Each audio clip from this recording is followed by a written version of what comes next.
Hello friends, अस्सलाम वालेकुम। सबसे पहले तमाम दोस्तों को मेरे YouTube channel sir Arsalan PC tips में खुशामदीद। आज की इस वीडियो के अंदर हम लोग सीखेंगे कि आपने गूगल क्रोम के ऊपर डुप्लीकेट टैब किस तरीके से क्रिएट करना है।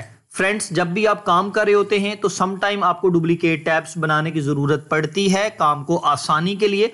तो चलिए फ्रेंड्स, अब हम सीखते हैं कि आपने किसी भी टैब का, जैसे कि आप देख रहे हैं मेरे पास इस टाइम 2 टैब्स ओपन है, इसमें से किसी भी टैब का मुझे डुप्लीकेट टैब बनाना है तो मैं किस तरीके से बनाऊंगा।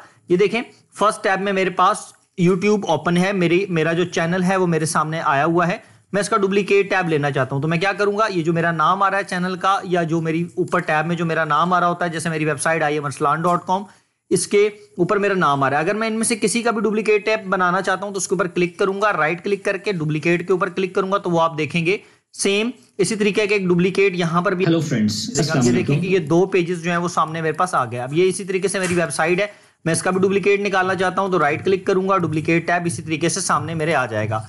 जो भी आप वर्किंग कर रहे होते हैं, आपकी जो करंट पेज आपके सामने आ रहा होता है, आप इसका आसानी के साथ डुप्लीकेट निकाल लेते हैं। तो फ्रेंड्स, आज की क्लास के अंदर हम लोगों ने सीखा कि आपने गूगल क्रोम के ऊपर डुप्लीकेट टैब किस तरीके से तैयार करना है। आज के लिए मुझे इजाजत दीजिए। अल्लाह हाफिज।